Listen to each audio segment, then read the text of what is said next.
Hello नमस्कार दोस्तों।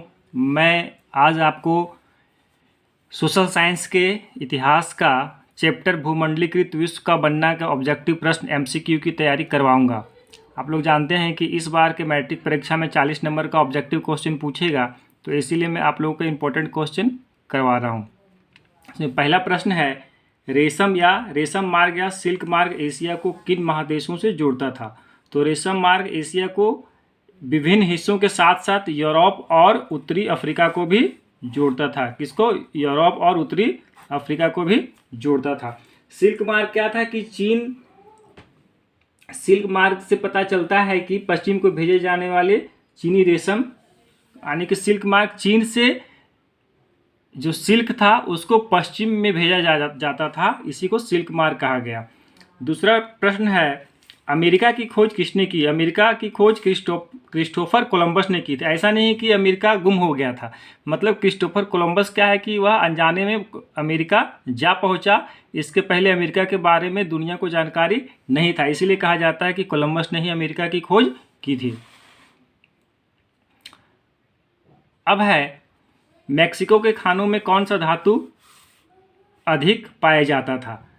तो हम लोग जानते हैं कि सबसे ज़्यादा चांदी मैक्सिको में पाया जाता है, तो मैक्सिको के खानों में चांदी पाया जाता था। चौथा नंबर का प्रश्न है, अमेरिका को उपनिवेश बनाना किन देशों ने शुरू किया? तो अमेरिका को उपनिवेश बनाना स्पेन और पुर्तगाली ने शुरू किया था। ये यूरोप महादेश के दो देश हैं।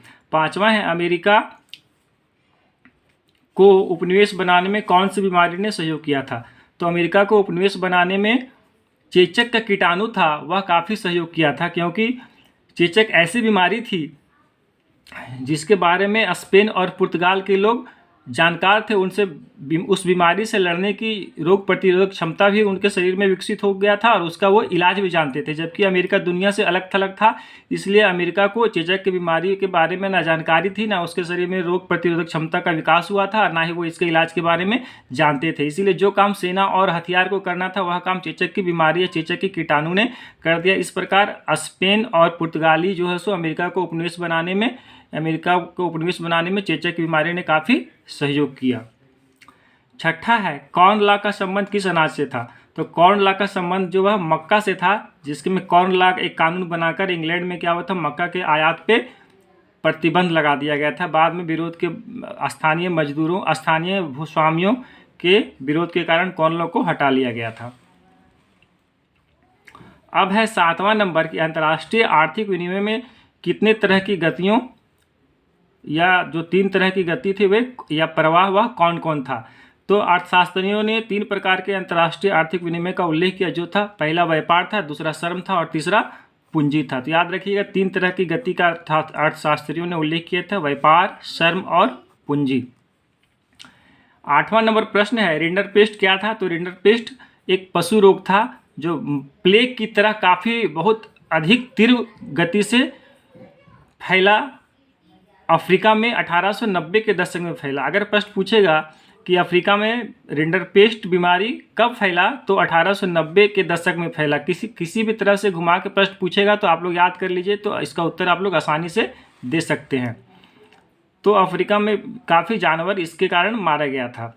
9वां नंबर प्रश्न है, भारतीय गिरमिटिया मजदूरों को किन किन देश ले जाया गया था काम करने? गिरमिटिया मजदूर को एक अनुबंध या एग्रीमेंट के तहत विदेशों में काम करने के लिए ले जाया जाता था, जैसे कैरिबियाई द्वीप समूह, मॉरिशस और फिजी।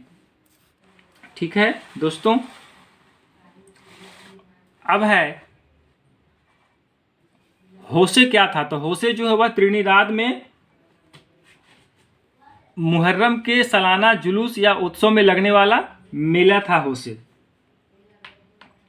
ठीक है। अगला प्रश्न है, आर्थिक महामंदी की शुरुआत कब हुई थी? आर्थिक महामंदी की शुरुआत 1929 में अमेरिका से हुई थी। कब? 1929 में, याद रखिएगा।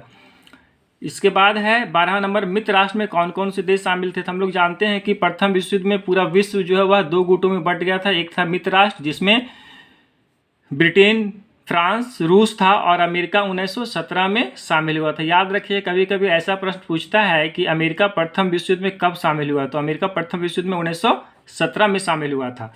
इसके बाद है 13 नंबर, केंद्रीय शक्तियां में कौन कौन से देश थे? तो केंद्रीय शक्तियाँ में जर्मनी, ऑस्ट्रिया हंगरी और तुर्की था। यहाँ याद रखिए कि प्रथम विश्व युद्ध जब हुआ था तो जो मित्र राष्ट्र के अगेंस्ट में था धुरी, उसको केंद्रीय शक्तियाँ कहा गया, जबकि दूसरा विश्व युद्ध में जो अगेंस्ट में था गुट, उसको धुरी राष्ट्र कहा गया। तो प्रथम विश्व युद्ध में मित्र राष्ट्र और केंद्रीय शक्तियां था, और दूसरा विश्व युद्ध में मित्र राष्ट्र और धुरी राष्ट्र था। तो 14 नंबर प्रश्न है कि धुरी राष्ट्र में कौन कौन से देश थे। तो धुरी राष्ट्र में जर्मनी था, जापान था और इटली थे। ठीक है। 15 नंबर का प्रश्न है, संयुक्त राष्ट्र मौद्रिक एवं वित्तीय सम्मेलन कब और कहाँ हुआ था। तो ये 1944 में अमेरिका के न्यू हैम्पशर शहर के ब्रेटन वुड्स में हुआ था। ब्रेटन वुड्स नाम सुने होंगे, जो ये न्यू हैम्पशर शहर ये अमेरिका में है और 1944 में हुआ था। ठीक है। 6 नंबर का प्रश्न है 16 नंबर का प्रश्न है,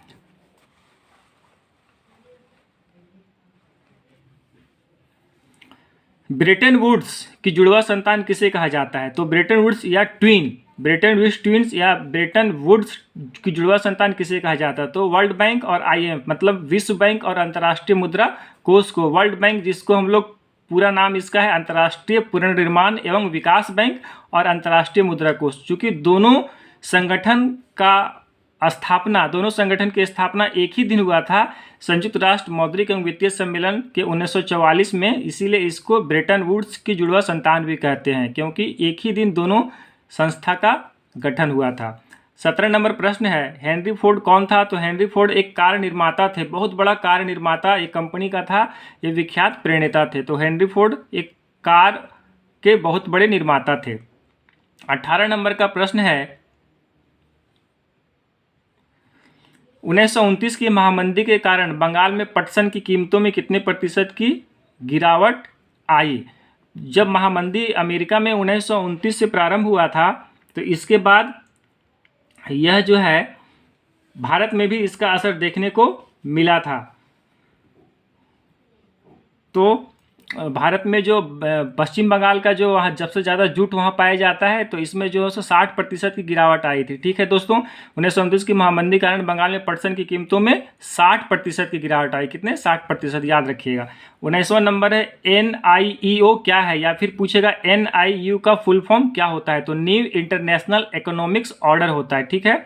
20वां नंबर प्रश्न है, G77 या समूह 77 क्या है। तो समूह 77 विकासशील देशों का एक संगठन था।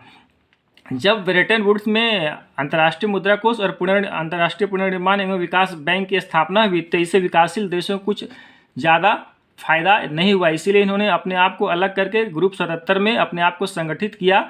यही विकासशील देशों का एक संगठन था।